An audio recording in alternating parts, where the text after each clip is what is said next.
Order. Welcome to meeting number 33 of the House of Commons Standing Committee on Procedure and House Affairs for clause-by-clause consideration of Bill C-19.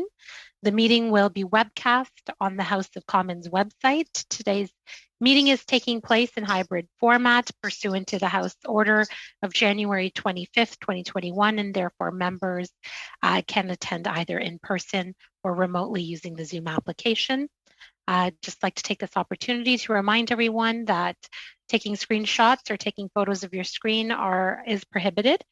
And since I don't see anybody attending in the room, I will just remind everyone that's participating virtually to select your language of interpretation at the bottom of your screen. Ensure you're on gallery view so you can see the entirety of the committee. And ensure that you are all on mute, and you will be having to unmute and mute yourselves throughout the meeting. Please raise your hand in the toolbar below if you wish to speak to an amendment. Last meeting we had left off at with CPC. Sorry, we were on CPC 17, and Ms. Vecchio, if maybe we can have you reintroduce. I know you've already moved CPC 17. If you wish to speak to it again, just to remind, give the committee a refresher on that amendment. Thanks so much, Ruby. Thanks so much, Ruby, and happy to do so. So this amendment would limit the Chief Electoral Officer's ability to accelerate the implementation of the provisions, which would be enacted by clauses 2 through 5, so to prevent those provisions from continuing into effect prior to September 20th, 2021, which is the first scheduled sitting day of this House this autumn. So in other words, if the Prime Minister wants to call a summer election, it would be under the current rules that are there. Just a couple things, and I'll be honest, I do know some of our members, specifically Daniel, would really like to see this go through because he recognizes or not necessarily this amendment, but this bill, because he recognizes that there's a good chance that this Prime Minister will pull the plug. And let's be honest, the only way he can pull the plug is if what we're saying is if there was a non-confidence vote, in which we have not seen a non-confidence vote that was lost in this House of Commons. And so since we've already gone through the House, sorry, something just changed there. Since we've already had a motion indicating that unanimously we do not want an election, this is something that we've thought back. So let's get back to work in September and do the job what Canadians are expecting of us. Okay, thank you, Ms. Vecchio. And I know that there were maybe some questions for the clerk or maybe yes. Elections Canada, and that's why last time, you wanted to have that extra time, and I completely understand and apologize for trying to rush you and get it done last time. But I was coming from a perspective of maybe not having an extra meeting, but now that we do, and now that you are able to help secure that time, and I appreciate, I guess, all of the administrative staff in the Whip's office that made this possible for us today. You have that time now to go ahead. I really appreciate that, Ruby. Thanks so much. As I was saying yesterday, there's about 15 million Canadians that will be voting in this next election. And the fact is, this is all about our democracy. So we want to ensure that there is safety. But at the same time, we have talked about the fact that if we're in a pandemic, we know that voter turnout might be a question. There's a variety of things that way. And those are things that are really important. That being said, there is a chance that this amendment, there's a good chance that this amendment will go through. But I wanted to speak to both, I'm sorry, I don't know if Anne's here too, if Ms. Lawson's here. I know I see Michelle and Andrew. Andrew, thank you very much. But bottom line, if we're going into this election without this legislation, we have heard from the chief electoral official that he would be able to hold an election during the pandemic currently under this legislation. And I just want to confirm that is the case. Under the current laws of Elections Canada. Okay. Mr. Roussel? Yes, thank you, Madam Chair, for the question. I wish to reassure the members that Elections Canada is prepared to deliver a safe election under the current existing legislation. Excellent. And I think those are some of the things that we just do need to highlight here. The biggest concern that we have, of course, is we don't want a pandemic election. And that is what we'll continue to indicate. Any sort of barrier that we can put up for this Prime Minister, perhaps the safety, I mean, I'm never wanting to use the safety of Canadians. That's not where I'm going with this one. But any time that there is something that may that the Prime Minister may have to question himself on, like, is this going to be good for Canadians? We don't want him to be opportunistic. That is why we're looking at this. Thanks very much. Thank you, Ms. Vecchio. Any other discussion on this, Mr. Blakey? And Monsieur Roussel, can you confirm for the committee that when you're talking about C19, Elections Canada obviously has an important, and rightly has an important, public health focus, but that you don't consider turnout to be part of your mandate. So when you comment on C19, you're not providing comment on whether turnout would be likely to be better under a C19 regime versus the existing regime. Mr. Roussel? Thank you for your questions. We wish to, through the measures that we put in place, we wish to ensure that there's a minimum level of barriers, administrative or otherwise, to voting for the electors. But you're correct, we don't measure our success up to the level of turnout. Okay. Thank you. Any further questions or debate on this amendment? Mr. Kent? Yes, I wonder if Mr. Russo would reaffirm the comment that I believe he made at the last meeting, that to fully implement all of the provisions of C19, Elections Canada would require the full 90 days. Mr. Roussel? Thank you. I am pleased to reaffirm that. I would add, Madam Chair, that the Chief Electoral Officer had once indicated that it might take at least 120 days to fully and properly implement Bill C19. So it will certainly be at least 90 days to reassure the members. Okay. Good question, Mr. Kent. Mr. Blakey? Just along that same line then, in the event that C19 did not pass Parliament before the summer and passed, let's say, sometime in September or October, it would then likely take 90 to 120 days from that point in order to implement the provisions of C19? Or would you expect that these provisions would be implemented by September, whether the bill passes or not? Mr. Roussel? Thank you. Well, we will make whatever is possible to implement the provisions of the bill within the deadline that will have been set by law. So, and I cannot speculate to where we will be then in September, as you can understand. Okay. In the past, just a question on from me. In the past, with election legislation, I know that your office has worked towards figuring out how to implement certain things before legislation has passed. Is that something you would be looking at doing, at figuring out what would need to be in place if the legislation was to pass ahead of time? And have you been already maybe doing some of that work? Well, as you may know, in the context of the current legislation, there are things that the Chief Electoral Officer can do to adapt the current provisions of the Act to affect a certain number of adaptations to the procedures. So these would probably be put in operation, might be ready before the 90-day deadline. I would expect that. But some of the more fundamental provisions, when we talk about 3-day voting, this is clearly at least 90 days worth of work to put that in place. Okay, so some aspects could be done sooner than others. Thank you. Ms. Petitpas-Taylor? Thank you very much, Madam Chair, and also thank you to the officials for being here. Monsieur Rousseau, I've got a question for you, I guess. Coming from the province of New Brunswick, we had an election last year, and again, the government of the day was in a minority parliament or a minority legislator, and we really didn't know when an election was going to arise.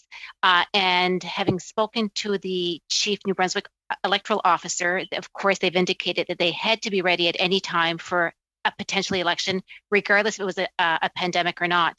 And I guess I'm just wondering, because we are in a minority parliament setting, and knowing how efficient that you guys always are with respect to putting things in place, I'm just wondering at this point in time, would we be prepared, however, for an election should one arise at this point in time? And let's be clear, none of us want an election, but in the event that one was to arise, I always say we are certainly not the ones voting against our government right now. So our voting record shows that we don't want a pandemic election.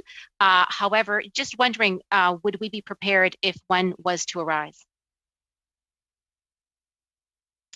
Thank you for your questions and thank you for your kind words.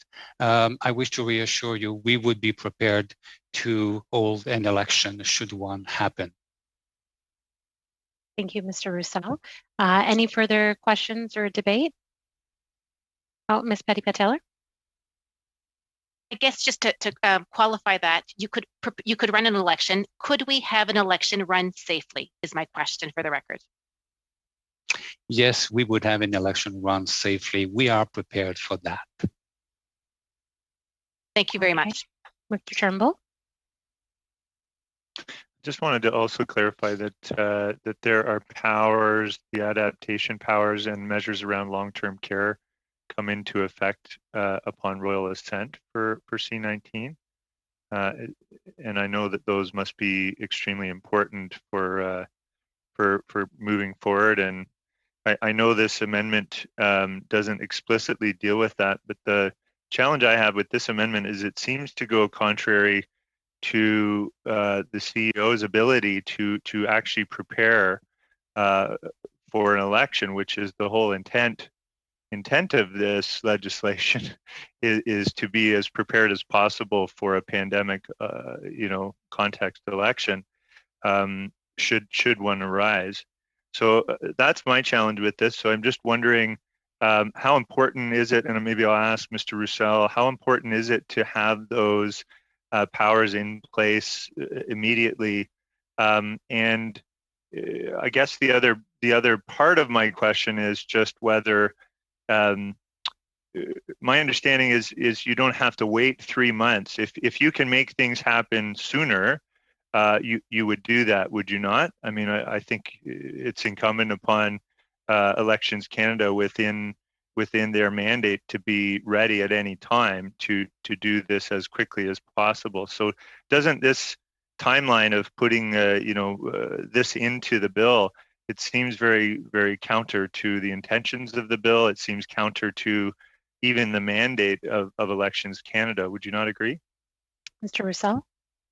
What I would say on this is that the Chief Electoral Officer is prepared to adapt the Canada Elections Act in the event of an election so that provision respecting voting in long-term care facilities could be enforced. So we have already instructed our returning officers to get in contact with administrations of care facilities and examine the ways in which there can be more flexibility to the voting process, as is contemplated in Bill C19. And I am confident that under the current legislation, we would make that happen.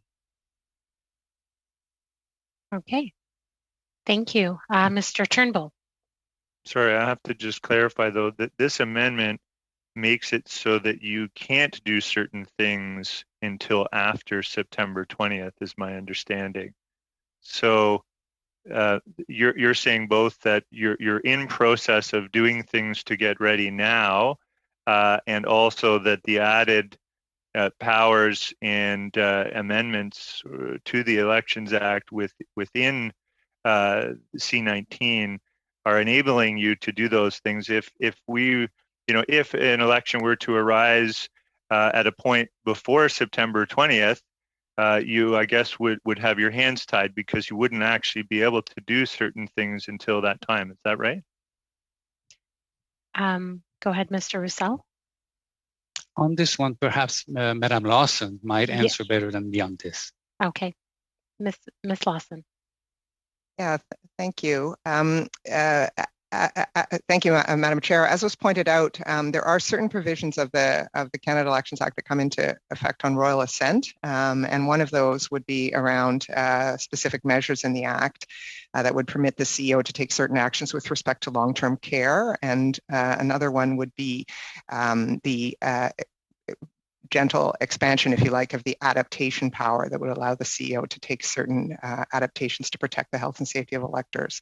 So I think what Mr. Roussel was saying was that those provisions, those would either come into force on royal assent, or in the case of the long-term care changes that are proposed in C19, we have taken some steps because we believe that those changes can be implemented already under the adaptation power in the Canada Elections Act, because if those changes were needed in a pandemic, they would be facilitating voting on the part of long-term care residents according to the terms of the current Act.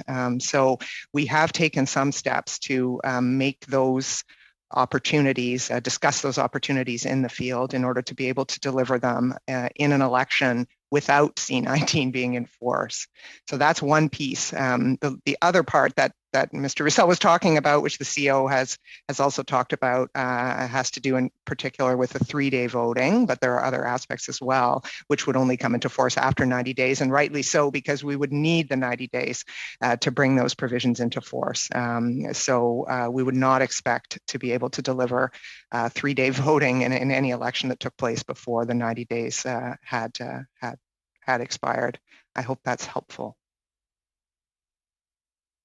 Ms. Vecchio? Thanks very much. And I think the thing is, even when this gets royal assent, first of all, when we're looking at this, most of C19 could be brought into force by the CEO between the 0 and 90 days after the royal assent is received. So if this receives royal assent, it can go there. And that doesn't change with the CPC, with this amendment. It just says it can bring them into force before September 20th. So I think this is the thing, is we're saying we're focusing on what this actually looks like. And we're saying that when we come back, the opportunity, we can go to voting, and C19 could be implemented if there was an election. But I think the most important thing is that, could we have a safe election? And that's what the most important thing is that we want to look at. I am very, very grateful to hear from Mr. Roussel that, that is something that what the focus is. But I think what we're recommending here, let's not forget, we're talking about, should there be a summer election versus should we actually get back to work and do our work in the House of Commons? If at that time something happens to the government and the government does fall in a non-confidence vote, these provisions would be in place. But we're saying that we do not believe that there should be a summer election, and that would be at the turning of the Prime Minister. So that is one of our greatest concerns. Thank you.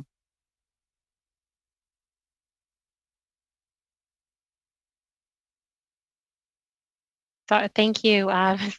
Taylor. Mr. Turnbull? I just have one more comment to make about this. I'm sorry to belabor it, but when I read this explicitly ties the hands of the CEO around two specific things: 3-day voting and the mail-in ballots. And I realize that you're saying it's going to take time to get ready for those things. But if you should be able to accomplish those earlier, and within a pandemic context, and an election happens to be called, I guess the point I don't understand is that this would essentially limit you from being able to do those things before that date. So that's the problem I have with it. It just doesn't seem to make sense. I mean, you're still going to do the preparations you need to do within that 90 days. And obviously, in my view, Elections Canada, I'm putting myself in your shoes now, would be doing it as expeditiously as possible to get ready. And so, and we all trust that you would do that. I guess this just doesn't make sense to me. If you happen to be able to accomplish it early, then this essentially ties your hands and not able to actually implement the 3-day voting and mail-in ballots because you happen to get it done earlier than September 20th. Ms. Vecchio? This truly comes down to whether we're back in the chamber and we're in the House of Commons where there would be a non-confidence vote, or this would be at a decision of the Prime Minister where he unilaterally decides, just like he did with prorogation, that we would be going into an election. So this is where the government would not being held to account due to non-confidence vote where the majority of the opposition parties disagree. So those are things like that. This is about let's get back to Parliament and let the government do its work or try to get to do their work.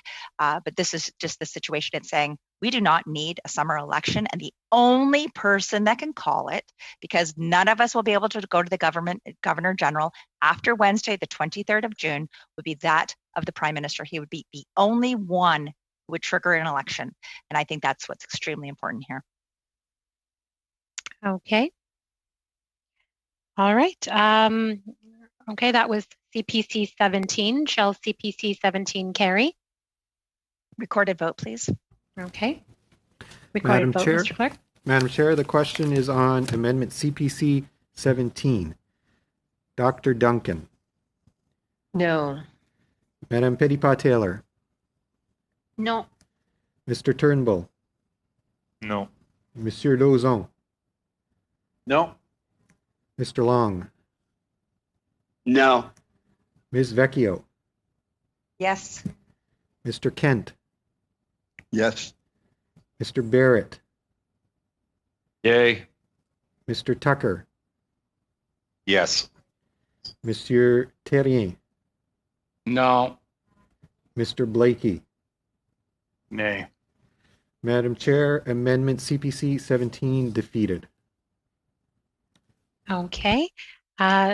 We're at the end of Clause 10. Shall Clause 10 carry? Recorded vote? Sure. Okay. Mr. Clerk? Question is on Clause 10. Dr. Duncan. Yes. Madame Petitpas-Taylor. Oui. Mr. Turnbull. Yes. Monsieur Lauzon. Yes. Mr. Long. Yes. Ms. Vecchio. Yes. Mr. Kent. Yes. Mr. Barrett. Yay. Mr. Tucker. Yes. Monsieur Terrien. Oui. Désolé. Oui. Mr. Blakey. Yay. Madam Chair, Clause 10 carried. Okay, we are now on CPC 18. Would you like to move CPC 18? Yes, thanks very much, Ruby. And finally, this amendment would add a firm sunset date of December 31st of 2022 for the provisions which would be enacted by clauses 1 through 5. I think one of the most important things is that as we're looking at this, there is not a sunset clause in the legislation. And, you know, there has been stuff in the preamble, but there has not been a full dictation on how things go here.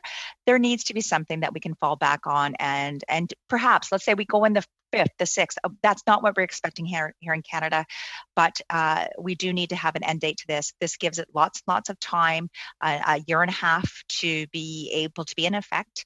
And I believe that we've already talked to what would happen if, you know, there was a pandemic and if it ended earlier, what could we do? And I know that that's been discussed as well. So this is something that we think there needs to be a firm date at the very end. And we just wanted to put that in there. Thanks very much. Okay. Thank you. Any comments or debate on this? No? All right. Shall CPC 18 carry? Recorded vote? Yes, please. Okay.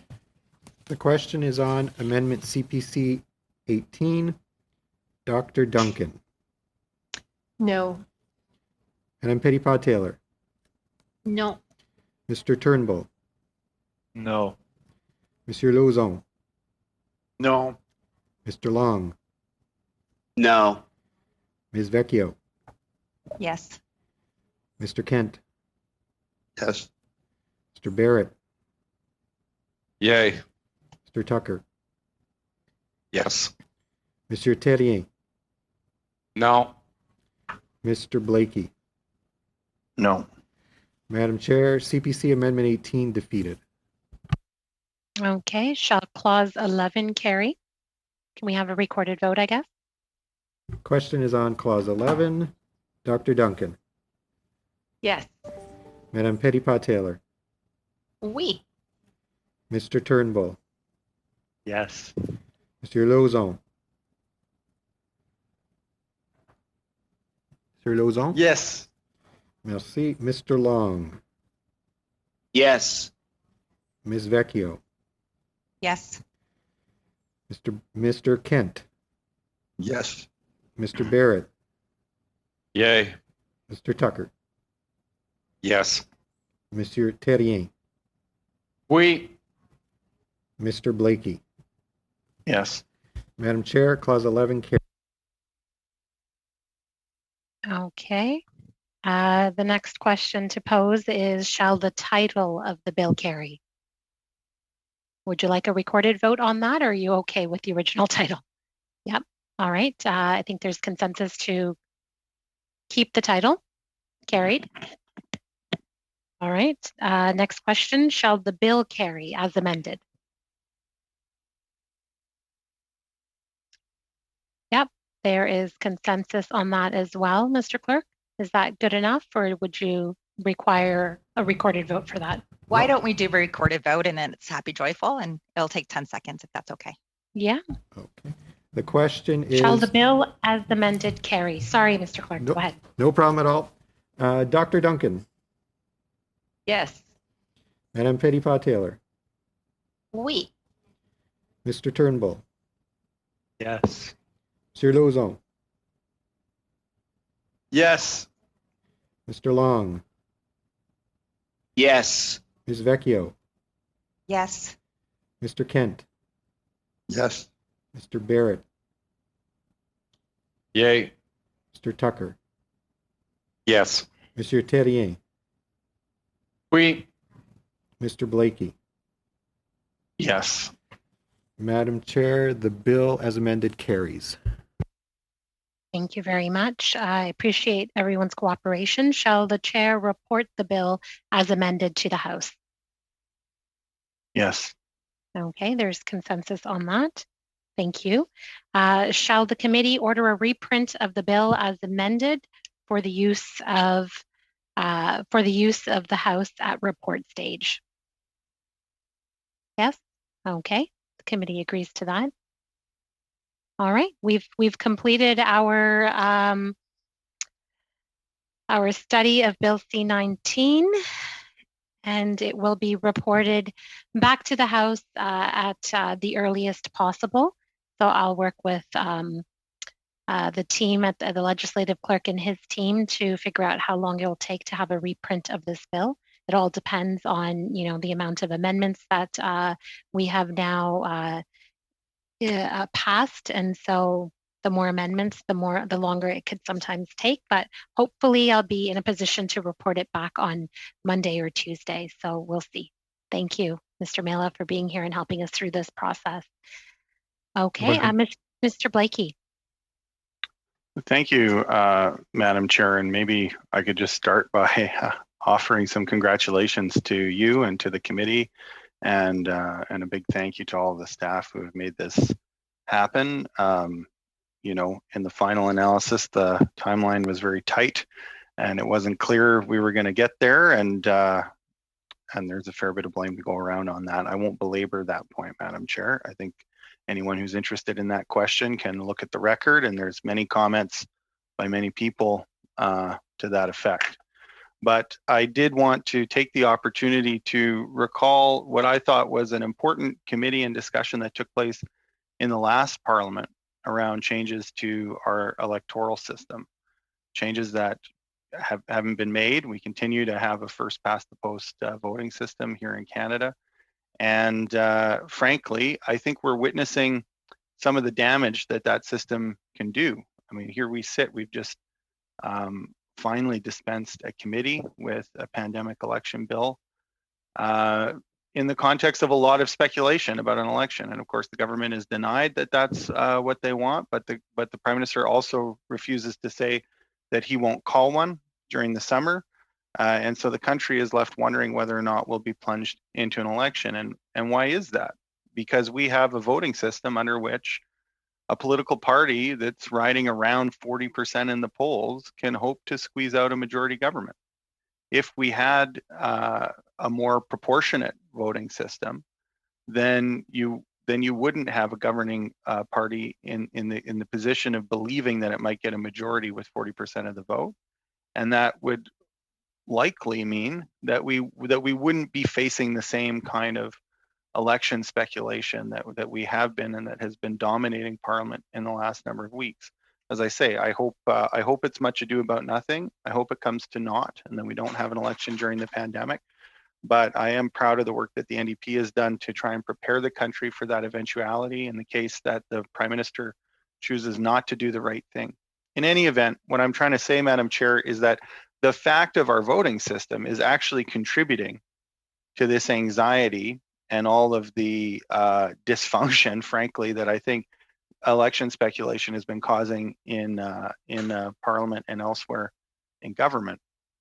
And so I think it's quite timely to recall that discussion about changing the electoral system. And I know there are many Canadians out there who were disappointed when the government walked away from their commitment to electoral reform and essentially tossed the Special Committee on Electoral Reform's report in the dustbin, and would like to see that conversation continue and to try and do that in a way that's productive and that could lead to meaningful results. And right or wrong, fortunately or unfortunately, one of the lessons that a lot of Canadians took away from that conversation at the Special Committee, and particularly the government's response to that conversation, which did actually issue in a majority report with a path forward towards changing the electoral system. Everybody put some water in their wine, on the opposition side anyway, and came up with a plan and a proposal, a recommendation, if you will, to have a referendum on a mixed member proportional system.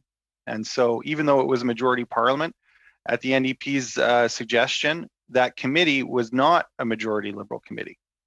It actually represented parties in their right proportion according to the percentage of the vote that they got in the last election. Even the Green Party had a member on that committee, which of course members here will all know is quite exceptional. And that was in order to try and model what New Democrats have envisioned for a long time under a mixed member proportional system where parties have a voice in proportion to the vote that they get. So it's an important conversation to keep going. Many did. And as I say, unfortunately, I think part of the lesson, and more unfortunate still, is that it may be true that Canadians took from that was that elected politicians who are part of a partisan political system can't be trusted to have that dialogue in good faith and come out with workable solutions for how to get to voting reform. So where the conversation has gone in the voting reform community across the country since then has been to renew the emphasis on the need for a citizens' assembly in order to tackle some of these questions. And the hope is that by doing that, we can avoid a rehashing of what happened in the Special Committee on Democratic Reform or Electoral Reform last time, and in particular avoid a situation where a prime minister feels that he's at liberty to simply dismiss those findings because other people who belong to other political parties had a part in crafting them. And so the hope is that a citizen process that's independent of partisan politics would be able to provide advice that is harder to ignore, both for the government of the day, because it'd be very hard to accuse such a body of any vested political interest, but I think also for Canadians whose trust in politicians to navigate these issues was seriously injured by Justin Trudeau in the last Parliament and those ministers that he appointed in order to throw the work of that committee under the bus, so to speak. So it's in that spirit, it's in the spirit of keeping that discussion alive on the floor of Parliament and its various committees within this Parliament, which hopefully will continue past the summer and provide more time in order to consider these kinds of questions. It's in that spirit that I want to move the following motion, Madam Chair, and I'll read the motion out for the benefit of the committee. It's that pursuant to Standing Order 1083A6, the committee undertake a study on the advisability of establishing a National Citizens' Assembly on electoral reform to make recommendations about how to improve Canada's electoral system.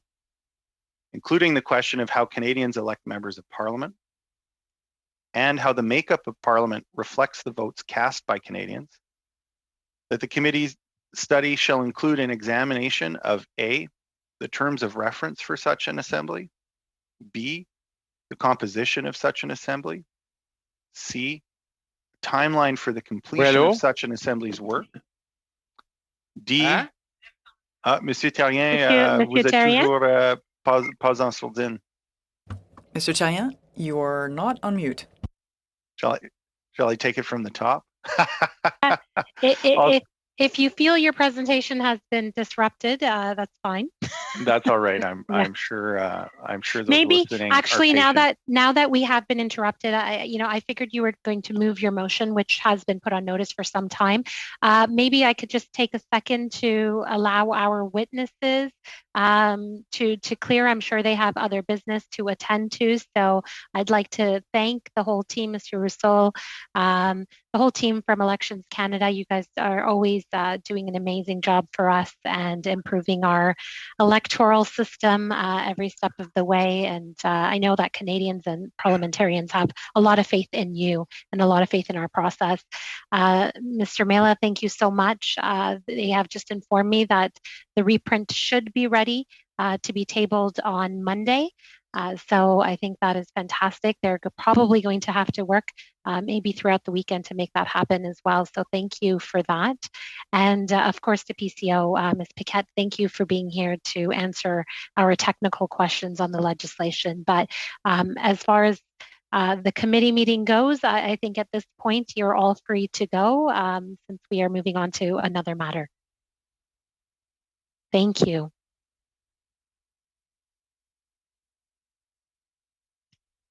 Okay, sorry, Mr. Blakey, go ahead. That's all right, Madam Chair, and I think I will indeed take it from the top just because the interruption was a little longer than planned or foreseen, as the case may be. I don't think it was planned. So I'll just start from the top with the motion, Madam Chair.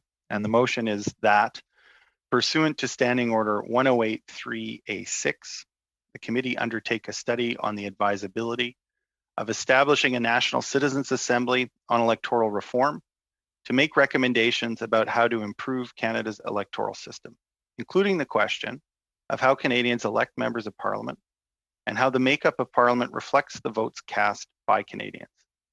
That the committee's study shall include an examination of A, the terms of reference for such an assembly, B, the composition of such an assembly, C, a timeline for the completion of such an assembly's work, D, public reporting requirements for such an assembly, E, the resources required to support the work of such an assembly, including measures to ensure comprehensive and effective citizen engagement throughout the process, F, any other matters the committee deems pertinent to voting reform, that the committee report back to the House, and that the committee's report either 1, recommend not to proceed with such an assembly, or 2, recommend to proceed with such an assembly and include a detailed plan for how to proceed that provides for the issues raised in items A to F. So that's the motion, Madam Chair. What it's meant to take in, and the reason why the last part is prescriptive is because I really think, frankly, that one of the challenges with the special committee's work in the last Parliament was that while it did lay a path forward for how to proceed, I frankly, in my opinion, think that it was too vague, and that when we get the attention of parliamentarians on this issue to lay out a path forward, that we have to get beyond the point where there's a lot of discretion left to government on how to proceed. I think this is something that we really should be rightly taking on as legislators. I think this is a question first and foremost for the legislative branch. And I think that, well, under a citizens assembly, we won't be leading the process as legislators, which I think is, one of the virtues of this proposal. But I do think that we need to lay out a clear path and a clear mandate that comes from the legislature and not the government on what citizens who are participating in this are going to be asked to do and what authority they're going to be granted in order to make detailed and specific recommendations on a way forward. And so I think to date, one of the points of concern and where efforts at electoral reform have sometimes fallen apart has been around controversies about the government's sincerity in its engagement or how it's laid out that process. So I think it would be better to see as much of that decided by people who are not in government. So first, a mandate from legislators for a citizens' assembly that clearly delineates their scope and their authority in order to empower them to really be prescriptive and to set out a determinate plan within that scope, within that authority, so that it's clear coming out of that citizen-led process what the next step for the country is, who needs to make a decision, how that decision is going to be made, what questions are going to be put in order to get to that decision. So it's not an accident that this is prescriptive in terms of how things ought to proceed. And I just, if I could, Madam Chair, also want to offer a few remarks. I talked already about the extent to which I think a lot of the current election speculation and the madness of going to the polls still in the middle of a pandemic. I mean, I'm coming to this committee from Manitoba.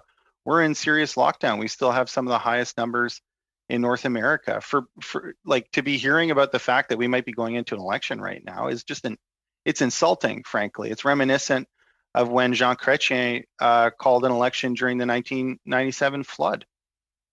People here were very unhappy about that because it was just a blatant disregard for what Manitobans were going through. And while I'm very happy for people in other parts of the country that are seeing lower rates and whose lives are getting somewhat back to normal, when you're talking about a federal election and when you're a federal leader who's responsible for the entire country, it's not enough to say, oh, well, Manitoba is just a small province, so we don't care what's going on there. As long as Ontario, Quebec, and BC are doing well, we're off to the polls and we'll sort out the rest later. The smaller provinces can just put up with it. So here we find ourselves in that situation. I think the first past the post system is clearly contributing to that situation of anxiety. But I would say also, to the extent that some people are wary of mixed member proportional representation because they're concerned about minority parliaments, I would point to this parliament as actually an example where Canadians got better results for the real and more meaningful dialogue that's taken place in this parliament. Not always perfect, and I haven't always been satisfied with the results. It's a challenge when there's give and take. Because let's face it, in a majority parliament, it's easier to get up and just say what you want to say when you know the government is going to do what it's going to do anyway. And the government doesn't listen very much. And I think it could have listened more in the context of this parliament. But having a minority parliament actually forced more listening. It forced more negotiation, more compromise, and I think Canadians are the better for it.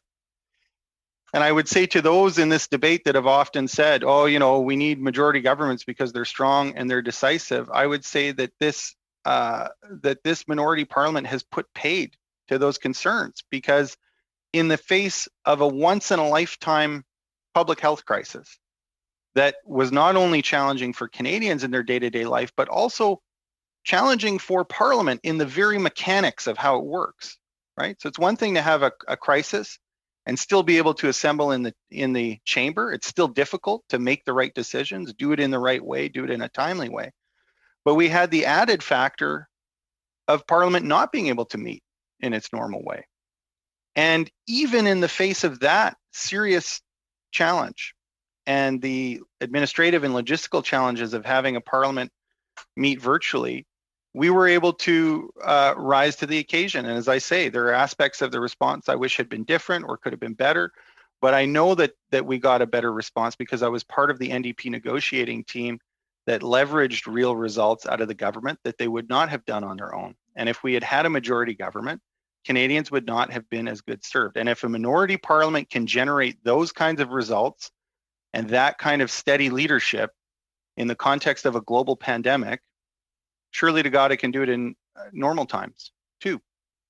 So I think as a country, I'm hopeful that people will see this as an example of how we can move past the concern about minority parliaments, get more comfortable with the idea that Parliament really is a place not just for people to go and expound their views on matters, and then have the party that happened to get the most seats, usually with only 40% of the vote, do whatever it is they were going to do anyway, but that it be a place where people come, express their points of view, and then have some legitimate back and forth debate and negotiation and come up with a way forward that is different than perhaps either party suggested at the outset, but that hopefully is better for the input and some of that give and take that happens in the context of this parliament.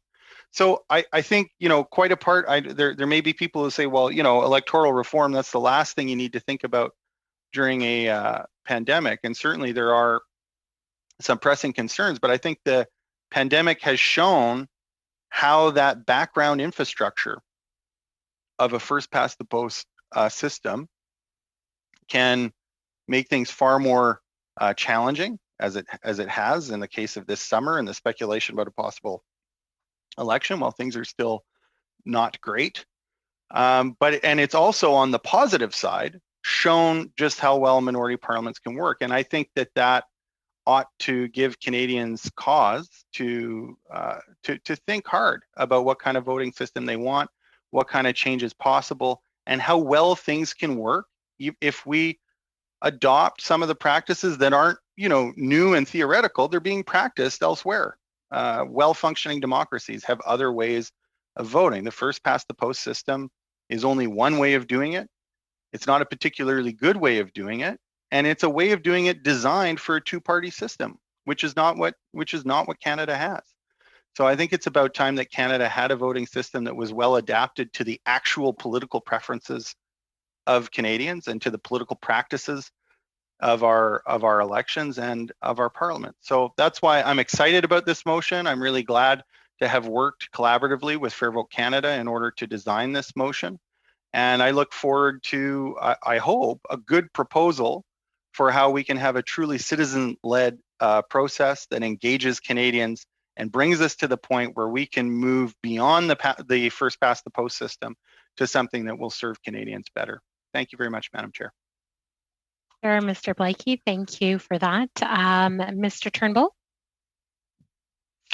Well, I wanted to thank Mr. Blakey for moving this motion. I remember when he tabled it, I was definitely piqued my interest on a number of different levels. I'm not looking at this through exactly the same lens as Mr. Blakey, but I appreciate his commitment to electoral reform and the really in-depth thoughts and suggestions he has around that. I wasn't in the last Parliament to witness the all of the work that was done on that, and I know that it didn't maybe move forward in the way that we had all hoped. But I do want to just say that I'm very supportive of this study or this motion. I think the thing that I want to point to that for me is really important about it is just the use of the tool of a citizens' assembly or a citizens' jury, as they're sometimes called. And I think for me, coming from my background, which is steeped in social innovation, I really see how these participatory action research mechanisms or processes can really lead to a much healthier democracy, and having citizens really truly engaged in a way that perhaps they don't get to engage with government. So I want to just express my support for the tool. And I think what's intriguing about this study and the way that Mr. Blakey has crafted it is I think it does enable us to actually think through how we might use a citizens' assembly because of the way it's structured, like the terms of reference, the composition of such an assembly, a timeline for completion of such an assembly. So I guess for me, I'm thinking about how this could also be a tool and a study that if we were to undertake it, if it is indeed the will of the committee to undertake this, that where we could apply some of the learnings from this to other topics other than electoral reform.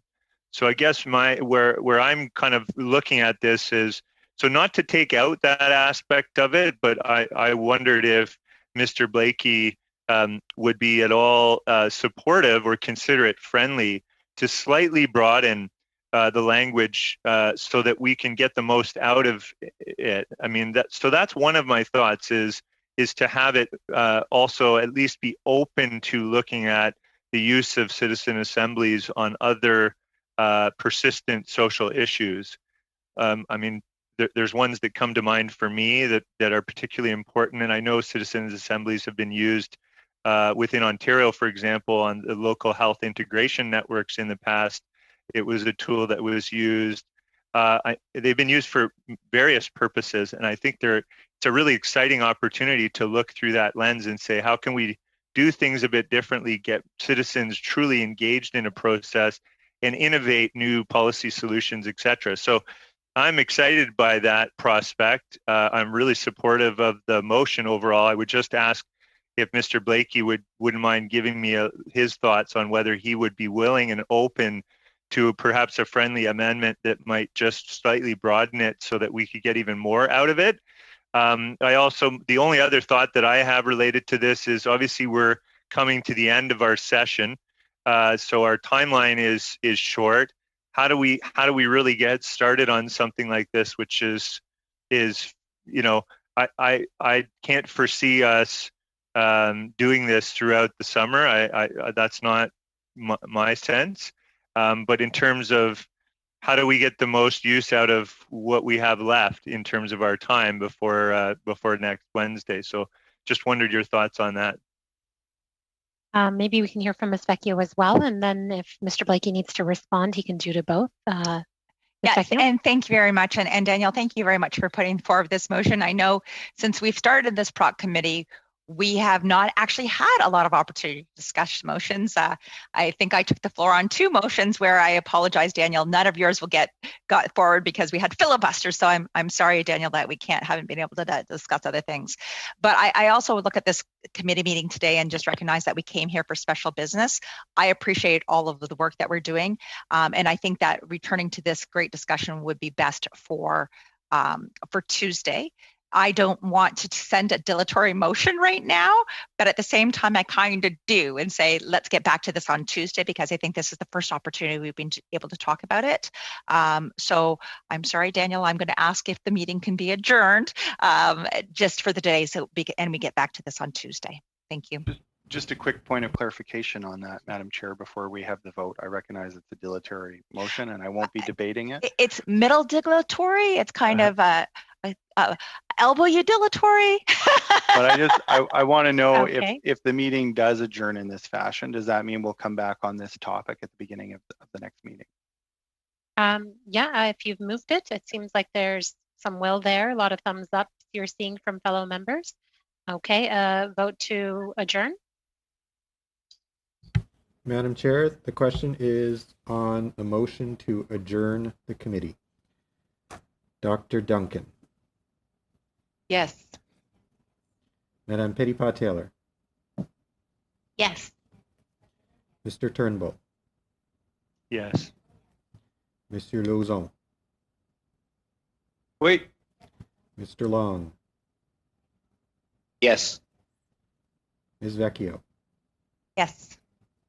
Mr. Kent. Yes. Mr. Barrett. Yay. Mr. Tucker. Yes. Monsieur Terrien. Oui. Mr. Blakey. Yes. Madam Chair, motion to adjourn meeting carried.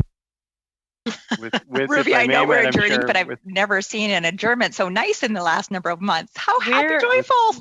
We're generally all very nice to each other. I think I've had some comments of people who've subbed in and have even said that despite us being in a filibuster or other difficult matters, we still have been able to maintain some level of composure and collegiality. So I appreciate that from everyone.